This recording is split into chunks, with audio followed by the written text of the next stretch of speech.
Scenic artist does pretty much everything relating to the various finishes of a set, ranging from backdrops to every conceivable faux finish, and of course portraits and other paintings. And we do a lot of aging, not only of the sets, but also of set decorators' pieces and props, and sometimes they're quite subtle and sometimes over the top, prominent. On the village, we sculpted a large rock out of AB foam that first had to be done as a mock-up, so the art department, producers, and the director could take a look at it and basically get a feel for what it would actually look like once complete, but in a much grander scale. And it was primarily wood, steel, and foam with a few different glazes over the top to make it look like rock indigenous to Pennsylvania. And then once we were done with that, the greens people came in and did their thing with the plants and the ivy and such. If I remember correctly, I believe we did 17 outbuildings all from scratch, which seemed pretty intense at the time.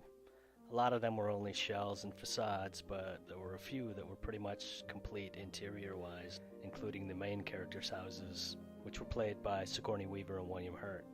We also did a school and a meeting house, which is probably my favorite. Their woods, they do not come into our valley. It is a truce. We do not threaten them.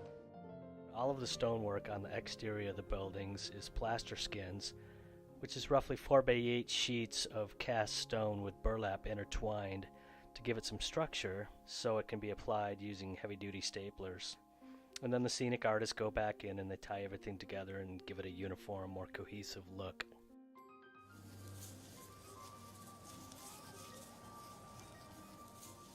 I trust you. I trust you among all others.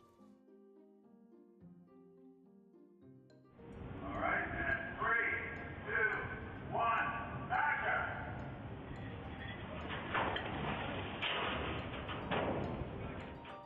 Goodbye, cruel world!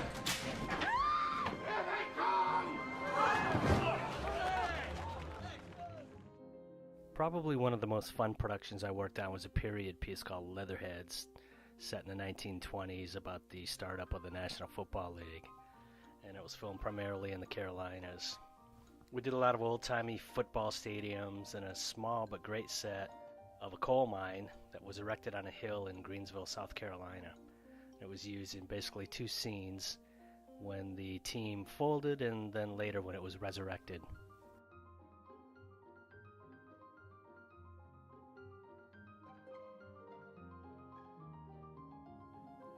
On Leatherheads, we did a really large set. This probably took us a few weeks to pull off, but this is the Chicago Stadium facade, and it was miles and miles of brick and granite and a lot of old-time hand-painted advertisements appropriate for the period. And it was filmed with the modern day skyline of Charlotte, which was later edited out, and they inserted buildings appropriate to the time.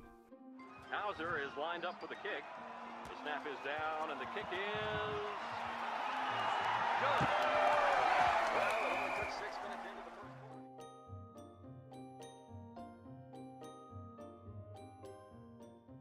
One of the new sets we did for Season 2 of The Americans is the Residentura, which consists of Arkady's office and Nina's office and the bullpen.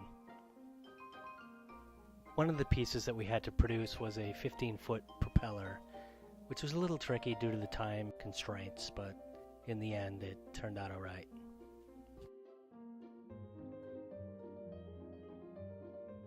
Shutter Island was filmed in and around Boston, directed by Martin Scorsese.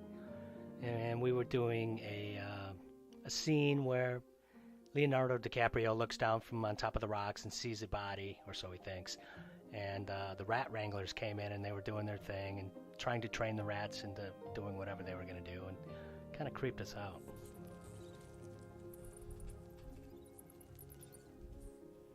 Part of the scene involved two large containers of water being dumped at the same time, and as they converged they created the effect of waves in the Atlantic, although it was filmed in a field, as the ocean was added later with CGI.